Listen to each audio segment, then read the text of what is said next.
Rajendran Pandalam, B J പിയെ പ്രതിക്കൂട്ടിലാക്കിയ ഒരു തട്ടിപ്പാണ് ഒരു മനുഷ്യൻ്റെ ജീവൻ അപഹരിക്കുന്നതിലേക്ക് നയിക്കപ്പെട്ടത്. വയനാട്ടിലെ കോൺഗ്രസിന് പിന്നാലെ ഇതാ തിരുവനന്തപുരത്ത് ബി ജെ പി.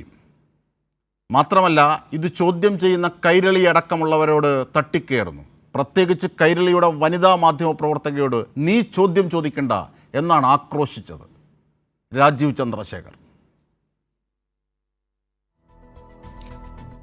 തീർച്ചയായിട്ടും ആദ്യമേ തന്നെ ഞാനൊരു അനുശോചനം അറിയിക്കട്ടെ.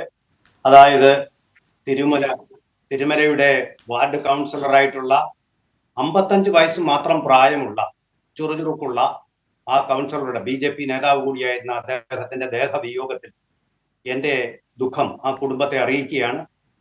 അദ്ദേഹത്തിന് 2 പെൺകുട്ടികളാണ് ഉള്ളതെന്നാണ് ഞാൻ മനസ്സിലാക്കുന്നത്. തീർച്ചയായിട്ടും മരിച്ചുപോയി, ആത്മഹത്യയാണത്.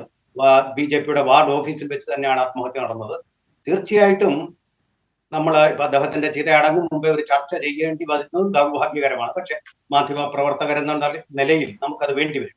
പക്ഷെ അതിന് ഒപ്പം തന്നെ ആ കുടുംബത്തിന്റെ ഭാവി കാര്യങ്ങളിലെ ശ്രദ്ധ എല്ലാ പൊതുപ്രവർത്തകർക്കും ഉണ്ടാകണമെന്നും ദൗർഭാഗ്യകരമായ അത്തരം സംഭവങ്ങൾ ഉണ്ടാകാതിരിക്കാൻ ശ്രദ്ധിക്കണമെന്നും കൂടി അപേക്ഷിക്കുന്നു.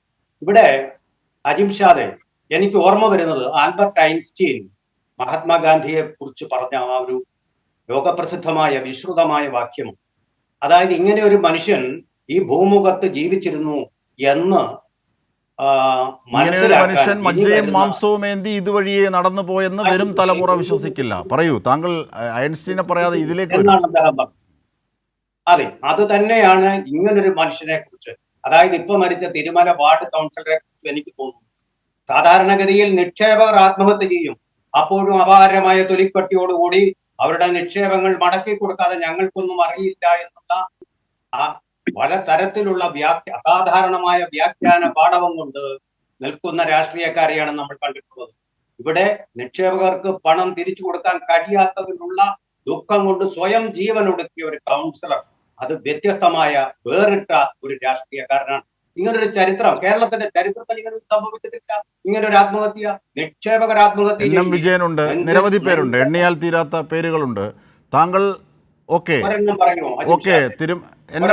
NM വിജയനല്ലേ വയനാട്? അതുപോലെ തന്നെ ഓരോ ജില്ലകളിലും കോൺഗ്രസിന്റെ എത്ര പേരുണ്ട്? എൻ്റെ കയ്യിൽ കണക്കുകളുണ്ട്, അതൊക്കെ ഉണ്ട്. അത് നമുക്ക് പറയാം. നമുക്ക് ഈ സംഭവത്തിലേക്ക് എത്തിയാൽ ശരിയാണ്, ഇങ്ങനെ നിക്ഷേപകരല്ല, മറിച്ച് ഇത് സംഘടിപ്പിച്ച ഒരാൾക്ക് മരിക്കേണ്ടി വന്ന സാഹചര്യം, അതിലുള്ള അവരുടെ BJP പാർട്ടിയുടെ പങ്ക്, ഇത് പരിശോധിക്കണ്ടേ? തീർച്ചയായിട്ടും വേണം എന്ന് മാത്രമല്ല, നമ്മുടെ വിഷയത്തിലേക്ക് വരാൻ നേരിട്ട്, അതായത് ഈ സമയത്ത് തീർച്ചയായിട്ടും ഒരു മാധ്യമ പ്രവർത്തകയെ പ്രത്യേകിച്ചു ഇങ്ങനെയുള്ള വാക്കുകളിൽ അദ്ദേഹം ആക്രോശം നടത്തിയിട്ടുണ്ടെങ്കിൽ അത് പക്വതയുടെ ലക്ഷണമല്ല. ഉണ്ടെങ്കിലോ ഉണ്ട് താങ്കൾ ആദ്യ വാക്കുകൾ. അത് അപ്പോഴുണ്ടായ പ്രകോപനത്തിന്റെ പേരില നീ എന്നുള്ള വിളി എന്ന് പറയുന്നത് വടക്കേ മലബാറിൽ അങ്ങനെ ഒരു വിളി സ്നേഹപൂർവമായ ഒരു വിളിയാണ്. ആ നീ എന്നുള്ള വിളി നമ്മൾ വടക്ക് വെച്ചാൽ മതി. ഇവിടെ ആ മാധ്യമ പ്രവർത്തകരോട് ആക്രോശിക്കുന്ന രീതി നീ എന്നുള്ള പദത്തിൽ മാത്രമല്ലല്ലോ. അദ്ദേഹം മുതലാളിയായ ചാനലുണ്ട്, അതിൽ ശമ്പളം കൊടുക്കുന്നവരുണ്ടാകാം, അവരോട് പോലും അദ്ദേഹത്തിന് അങ്ങനെ പറയാനുള്ള അവകാശമില്ല ഒരു തൊഴിലാളി ബോധത്തിൽ. പക്ഷെ അവരൊരു പക്ഷേ കേട്ടേക്കാം, പക്ഷേ കൈരളി ന്യൂസിന്റെ പ്രവർത്തകർ കേൾക്കേണ്ട കാര്യമില്ല, കേൾക്കുകയുമില്ല, ചോദ്യങ്ങൾ ചോദിച്ചുകൊണ്ടേയിരിക്കും. കാണിച്ചു തരാം എന്നൊക്കെയുള്ള വാക്പ്രയോഗം രാഷ്ട്രീയക്കാരും മാധ്യമ പ്രവർത്തകരും തമ്മിൽ പാടില്ലാത്തത് തന്നെയാണെന്നാണ് എന്റെ വിശ്വാസം. അതിന് ഏറ്റവും ഇത് മാപ്പ് പറയണം, അതാണ് വേണ്ടത്. ഈ കൈരളി ന്യൂസിന്റെ മാധ്യമ പ്രവർത്തകയെ ആക്ഷേപിച്ചല്ലോ, അവരും വടക്കേ മലബാർ തന്നെയാണ്, അവരുടെയും ജന്മസ്ഥലം വടക്കേ മലബാറാണ്. മാധ്യമ പ്രവർത്തകർ അവരുടെ ജോലി മാത്രം ചെയ്യുകയാണ് ചെയ്തിട്ടുള്ളത്. ഈ സാഹചര്യങ്ങളെ അന്വേഷിക്കുക എന്നുള്ളതാണല്ലോ മാധ്യമ പ്രവർത്തകരുടെ ജോലി. ആ ജോലിക്കിടയിൽ ഒരു രാഷ്ട്രീയ പ്രവർത്തകൻ, അത് കേരളത്തിന്റെ ചുമതലയുള്ള BJP പ്രസിഡന്റ് അങ്ങനെ പറഞ്ഞത് വളരെ ദൗർഭാഗ്യകരമാണ്. എത്ര പ്രകോപനം ഉണ്ടെങ്കിലും അത് നിയന്ത്രിക്കാനുള്ള ഒരു കഴിവ് വേണം. അല്ലെങ്കിൽ നോ കമന്റ്സ് എന്നുള്ള വാക്ക് പറഞ്ഞ അദ്ദേഹത്തിന് പറയാമായിരുന്നു. നീ എന്നൊക്കെയുള്ള പ്രയോഗവും പ്രത്യേകിച്ച് ഒരു സ്ത്രീയോട് പ്രയോഗിച്ചതും തീരെ നല്ല കാര്യമല്ല. ഈ കാര്യത്തിലൊക്കെ ഒരു സമദൂരം പാലിക്കുന്ന ആളാണ് ഇന്ന് താങ്കൾക്ക് അറിയാമല്ലോ. അതിന് ഏതെങ്കിലും പാർട്ടിക്ക് വിധേയനല്ല ഞാൻ. അതുകൊണ്ട് തന്നെ ഇത് തെറ്റാണെന്ന് തന്നെ പറയുന്നു. ഇങ്ങനെയുള്ളത് ഓഡിയോ നിങ്ങളുടെ കയ്യിലുണ്ട്, തീർച്ചയായിട്ടും അത് തെറ്റാണ്, അതിന് മാപ്പ് പറയേണ്ടതാണ്. അല്ലെങ്കിൽ അത് കുഴപ്പമുണ്ടാക്കുക. കൈരളി ചാനലിലല്ല, BJPക്ക് തന്നെയായിരിക്കും അടുത്ത് വരാൻ പോകുന്ന തദ്ദേശ തെരഞ്ഞെടുപ്പിനെയും അത് ബാധിക്കും. തീർച്ചയായിട്ടും ഈ ദൗർഭാഗ്യകരമായ പക്ഷേ അതൊക്കെ അതവിടെ നിൽക്കട്ടെ. മാധ്യമ ശരിയായിട്ടുള്ള പ്രവർത്തകയോട് കാട്ടിയ അപമാനം അത് ഞങ്ങൾ അതിന് ശക്തമായി പ്രതികരിക്കുകയും ചെയ്യും. അതവിടെ നിൽക്കട്ടെ.